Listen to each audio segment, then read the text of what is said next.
জুলাই গণঅভ্যুত্থানের শহীদদের স্মরণে জুলাই স্মৃতিস্তম্ভ উদ্বোধন করা হয়েছে। বিকেলে নারায়ণগঞ্জের হাজীগঞ্জ এলাকায় শহীদ স্মৃতিস্তম্ভে পুষ্পস্তবক অর্পণের মধ্য দিয়ে জুলাই শহীদ স্মৃতিস্তম্ভ উদ্বোধন করা হয়। এ সময় উপস্থিত ছিলেন আইন উপদেষ্টা ডক্টর আসিফ নজরুল, গৃহায়ন ও গণপূর্ত উপদেষ্টা আদিলুর রহমান খান, শিক্ষা উপদেষ্টা অধ্যাপক ডক্টর চৌধুরী রফিকুল আবরার, পরিবেশ উপদেষ্টা সৈয়দা রিজওয়ানা হাসান ও বিদ্যুৎ ও জ্বালানি উপদেষ্টা ফাজুল কবির খান। বৈষম্যহীন বাংলাদেশ গড়ার লক্ষ্যে ৩৬ জুলাই ছাত্র জনতার অভ্যুত্থানের মাধ্যমে বিজয় অর্জিত হয়েছে। বিজয়ের বর্ষপূর্তিতে জুলাই গণঅভ্যুত্থানের শহীদদের স্মরণে সারা দেশে জুলাই শহীদ স্মৃতিস্তম্ভ নির্মাণ করা হচ্ছে।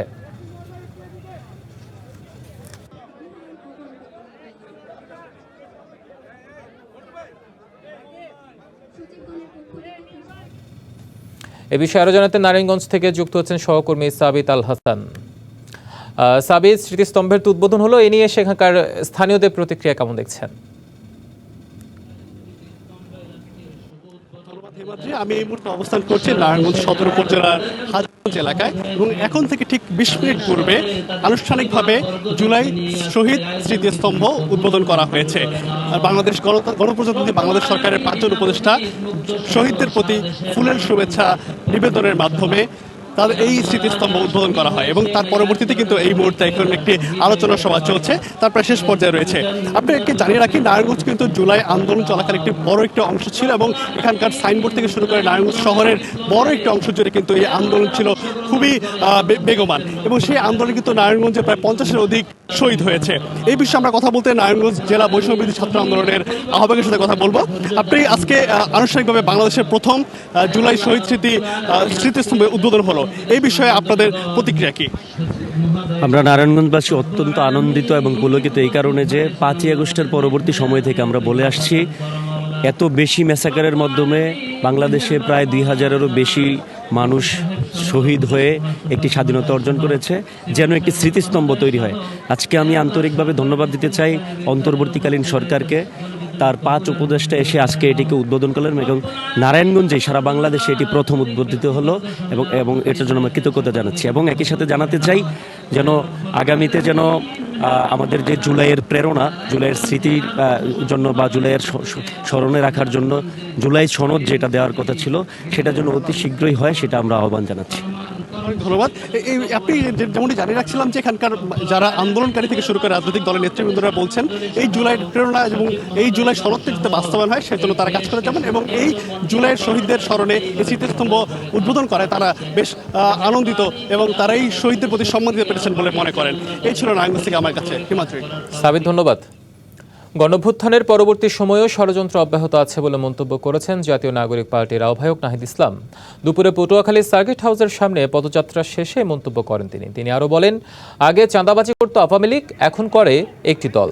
এই মাফিয়া সিস্টেমের পরিবর্তন করতে হবে। এর আগে নিউ মার্কেট মোড় হয়ে আনুষ্ঠানিকভাবে পদযাত্রা করে নেতারা। নতুন বাজার, লঞ্চঘাট, পুরান বাজার, বনানী, তিতাস মোড় হয়ে সার্কিট হাউসের সামনে গিয়ে পদযাত্রা শেষ হয়।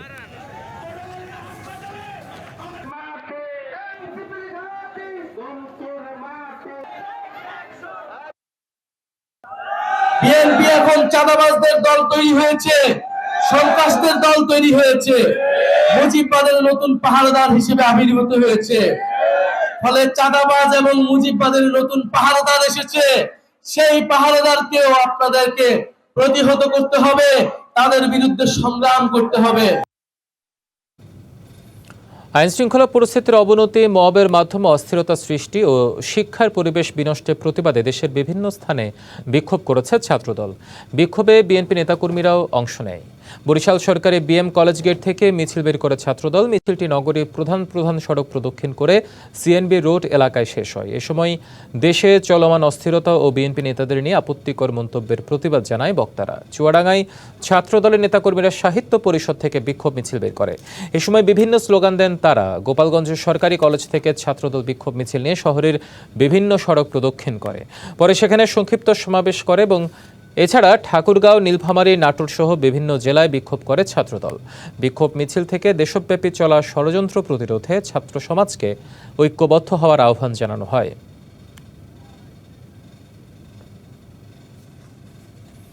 দর্শক, আইন শৃঙ্খলা পরিস্থিতির অবনতি, জনমনে অস্থিরতা সৃষ্টির অপচেষ্টা এবং শিক্ষা প্রতিষ্ঠানে শিক্ষার সুষ্ঠু পরিবেশ বিনষ্টের প্রতিবাদে কেন্দ্রীয় কর্মসূচির অংশ হিসেবে চট্টগ্রামও বিক্ষোভ করেছে ছাত্রদল। এই বিষয়ে জানাতে আমাদের সাথে চট্টগ্রাম থেকে যুক্ত হচ্ছেন সহকর্মী মুজিবুল হক।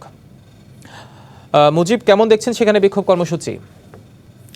দর্শক, আমরা মুজিবের সংযুক্তি পাচ্ছি না। আপনারা জানেন যে দেশব্যাপী আজকে ছাত্রদলের যে বিক্ষোভ কর্মসূচি ছিল সেটি এখন আমরা চট্টগ্রামে দেখতে পাচ্ছি। সেই বিক্ষোভ কর্মসূচি সেটি নগরীর যে প্রধান সড়ক আছে জিএসএ মোড় থেকে শুরু করে যে নেতাদের যে এনপি যে কেন্দ্রীয় ভবন আছে নাসিমন ভবন, সেখান থেকে সেটি শুরু হয়ে বিভিন্ন সড়ক প্রদক্ষিণ করছে। এখন সেটি ওয়াসা মোড় এলাকা অতিক্রম করছে।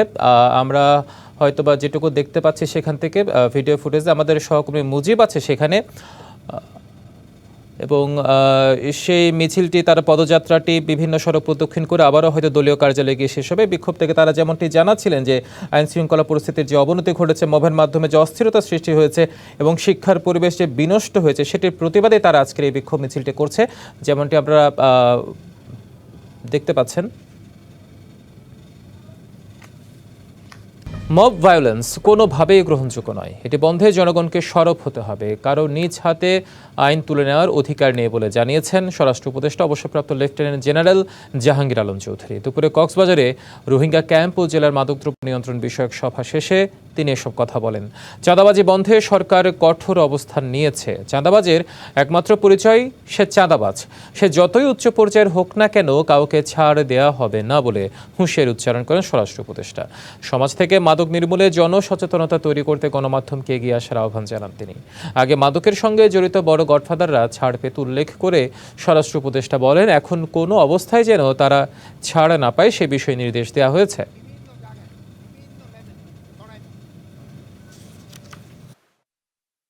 মব ভায়োলেন্স কোনো অবস্থায় গ্রহণযোগ্য নয়। যদি কেউ কোনো কিছু করতে যায়, তারা আইনের জন্য তারা আইন প্রয়োগকারী সংস্থার কাছে হ্যান্ড ওভার করবে। নিজের হাতে কারো আইন তুলে নেওয়ার অধিকার কারো নাই। চাঁদাবাজি বন্ধে সরকার কঠোর অবস্থান নিয়েছে। যে চাঁদাবাজি যে পরিচয় তার হোক না কেন, সে যত উচ্চ লেভেলের হোক না কেন, কাউকে ছাড় দেওয়া হবে না। ফেনীতে পানি কমতে শুরু করায় বেরিয়ে আসতে শুরু করেছে ক্ষতচিহ্ন। 3টি উপজেলায় বন্যা কবলিত হাজারো মানুষ আশ্রয় কেন্দ্র থেকে ফিরে নতুন করে নেমেছেন বেঁচে থাকার যুদ্ধে। বন্যার পানি পরশুরাম ও ফুলগাজী থেকে নেমে গেলেও ঘরে ফিরে নতুন সংকটে পড়েছেন ফেনীর দুর্গত এলাকার মানুষ। কর্দমাক্ত ঘরবাড়ি, ভাঙাচোরা আসবাবপত্র আর পচে যাওয়া খাদ্য সামগ্রী নিয়ে শুরু হয়েছে বেঁচে থাকার নতুন লড়াই। এদিকে দাগনভূঞা ও সদর উপজেলায় প্লাবিত এলাকাগুলো থেকে পানি কমতে শুরু করেছে। পানি নামলেও অনেক এলাকায় এখনও বিদ্যুৎ নেই।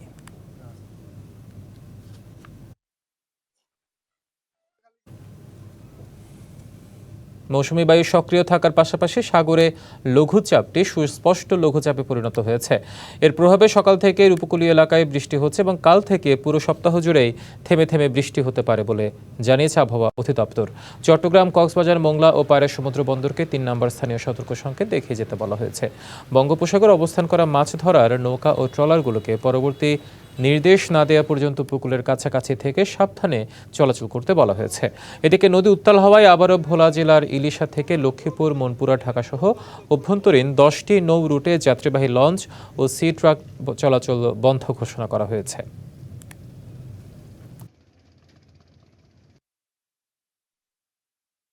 লঘুচাপের প্রভাবে টানা বৃষ্টিতে স্থায়ী জলাবদ্ধতা সৃষ্টি হওয়ায় দুর্ভোগে দিন কাটাচ্ছেন সাতক্ষীরার লক্ষাধিক মানুষ। মাঝে 2 দিন বৃষ্টি থেমে থেমে থাকলেও গভীর রাত থেকে আবারও মুষলধারে বৃষ্টি শুরু হয়েছে। এতে দুর্ভোগ আরও বেড়েছে।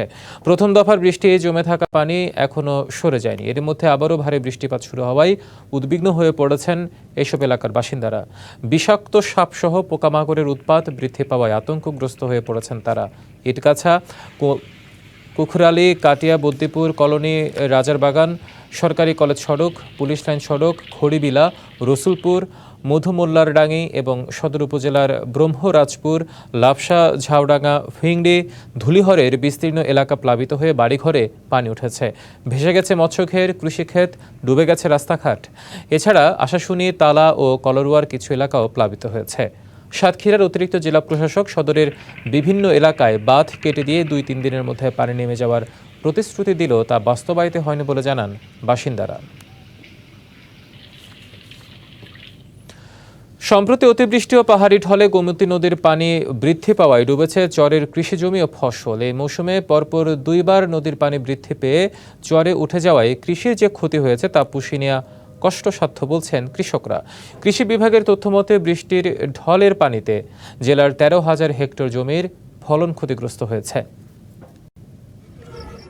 গোমতী নদীর চরে সারা বছরই চাষ হয় নানা ধরনের শাকসবজি।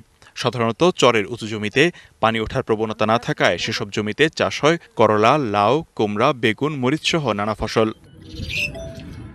তবে এবছর বর্ষা মৌসুমের শুরুতেই দুইবার নদীর পানি বাড়ায় চর প্লাবিত হয়ে ক্ষতিগ্রস্ত হয়েছে হাজার হাজার হেক্টর জমির ফসল। ফসলের ক্ষেতে জলাবদ্ধতা ও কাদামাটি জমে যাওয়ায় পচতে শুরু করেছে শাকসবজি। ক্ষতি কমিয়ে আনতে অনেকেই আবার অপরিপক্ক ফসল ঘরে তুলছেন। 100 শতক করলা, 100 শতক মূলা, 70 শতক ডেটা, বুঝছেন নি? এটি বর্তমানে ইন্ডিয়ার পানি আইসা পানির তলে নিয়ে গেছে। 6 শতক জায়গা করতে যাই আমার মোটামুটি 11 লাখ টাকার উপরে আমি ব্যাংক থেকে ঋণ নেওয়া। গত বছর বন্যার কারণে প্রায় 15 লাখ টাকার উপরে ঋণ নেওয়া। কিন্তু এই মুহূর্তে সেই যে সর্বশান্ত হয়েছি, এখন তার দাঁড়ানোর কোনো সুযোগ নাই। কৃষি সম্প্রসারণ অধিদপ্তর জানিয়েছে জলাবদ্ধতায় 13,000 হেক্টরেরও বেশি কৃষি জমির ফসল ক্ষতিগ্রস্ত হয়েছে। সরকার দুর্যোগকালীন সহায়তা দিলে কৃষকদের বরাদ্দ পৌঁছে দেওয়া হবে। 1335 হেক্টর জমির সবজির ক্ষতিগ্রস্ত হওয়ার ফলে এটার প্রভাব অবশ্যই পড়বে, তবে এটা আমাদের দেশের তুলনায় অত বেশি নয়। আমরা কৃষি বিভাগ চেষ্টা করি ওনাদেরকে যতটুকু সম্ভব মানসিকভাবে সহায়তা দিতে, এবং যদি সম্ভব হয় সরকারিভাবে আমরা তাদেরকে উপকরণ দিয়েও সহায়তা দেওয়ার জন্য চেষ্টা করে থাকি। কয়েকদিন আগেই কুমিল্লা অংশে গোমতী নদীর পানি বিপদসীমার কাছাকাছি পৌঁছে তলিয়েছে বাঁধের ভেতরের বেশিরভাগ জায়গা। এছাড়া অতিবৃষ্টিতে জেলার দক্ষিণে লাঙ্গলকোট, লাকসাম ও মনোহরগঞ্জ উপজেলার নিম্নাঞ্চলেও জলাবদ্ধতা সৃষ্টি হয়। DBC news desk. চুয়াডাঙ্গায় হঠাৎ করে দেখা দিয়েছে সার সংকট। ডিলারদের কাছে সার না থাকলেও খুচরা ব্যবসায়ীদের কাছে সারের কোনো সংকট নেই। তবে সেই সার কৃষকদের কিনতে হচ্ছে 2 থেকে 3 গুণ বেশি দাম দিয়ে।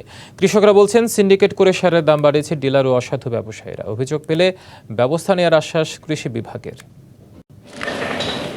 মৌসুমের শুরুতে সারের জন্য কৃষকদের ভরসায় ইউনিয়ন পর্যায়ের বিসিআইসি ডিলাররা। এখান থেকে সরকারি ভর্তুকি মূল্যে সার পান কৃষকরা। তবে চুয়াডাঙ্গায় সেই সার কিনতে গিয়ে খালি হাতেই ফিরতে হচ্ছে কৃষকদের। সরকার নির্ধারিত ডিলারদের কাছে সার না পেয়ে কৃষকরা ছুটছেন খুচরা ব্যবসায়ীদের কাছে। তবে দাম কয়েক গুণ বেশি। এতে বাড়ছে উৎপাদন খরচ। ক্ষতির মুখে কৃষক। আমার সব বিঘে ভুঁই চাষ করি, খালি 10 কেজি করে সার দিতে হয়, তাহলে আমরা কৃষি দেবো বলেন?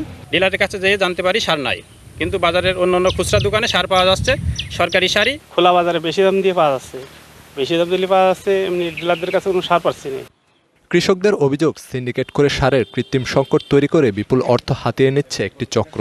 সার ডিলাররা এটা সিন্ডিকেট করছে করে আপনারা হলো দাম বেশি নিচ্ছে, আর দাম কম হলে বলছে নেই। সরকার ডিলারের কাছে সার পাওয়া যাচ্ছে না, বাইরে গেলে সারের দাম সার পাওয়া যাচ্ছে, বাড়ির দাম বেশি নিচ্ছে।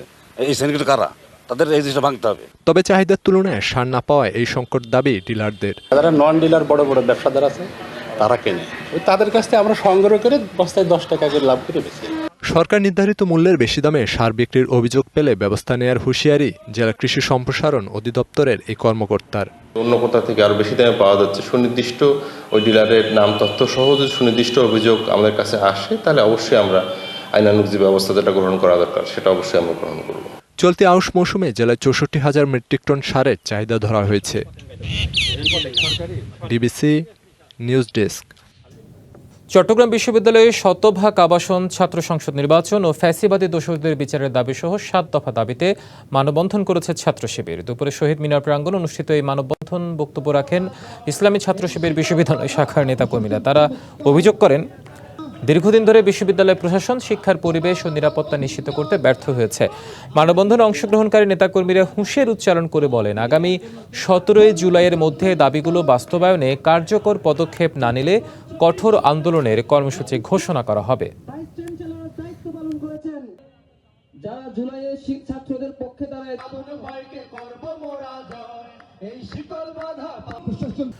শারীরিক প্রতিবন্ধকতা সত্ত্বেও কোটা না নেওয়া উল্লাস পাল এবার 44তম বিসিএস-এর চূড়ান্ত ফলাফলে পেয়েছেন পছন্দের প্রশাসন ক্যাডার।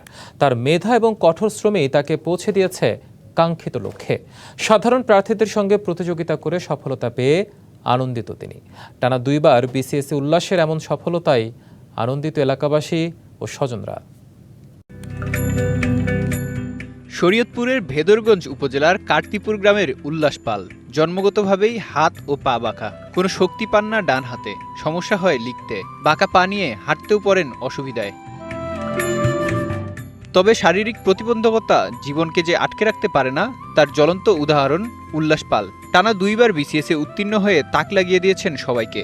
43তম পরীক্ষায় শিক্ষা ক্যাডারে সুপারিশপ্রাপ্ত হয়ে প্রভাষক হিসেবে কর্মরত শরীয়তপুরের নড়িয়া সরকারি কলেজে। ছাত্রজীবন থেকেই স্বপ্ন ছিল প্রশাসন ক্যাডার হওয়ার। সেই স্বপ্নকে লালন করেই কঠোর পরিশ্রম করতে থাকেন উল্লাস। 44তম বিসিএসে এসে নিজের স্বপ্নকে বাস্তবে রূপ দিতে পেরেছেন তিনি। শারীরিক বাধা সত্ত্বেও কখনো প্রতিযোগিতামূলক পরীক্ষায় প্রতিবন্ধী কোটা নেননি উল্লাস। অন্য 10 জনের মতোই প্রতিদ্বন্দ্বিতা করেছেন সবার সাথে।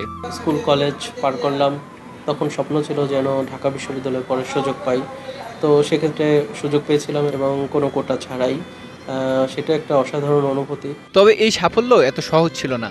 এর পেছনে ছিল কঠোর অধ্যবসায় ও শ্রম। নানা চ্যালেঞ্জ মোকাবেলা করেই পৌঁছাতে হয়েছে কাঙ্ক্ষিত লক্ষ্যে। 4টা ভাইবা বোর্ডের প্রথম যেই ফেস করেছি 40তম ভাইবা বোর্ড, তো সেটা আসলে একটু আমার জন্য হতাশাজনক ছিল।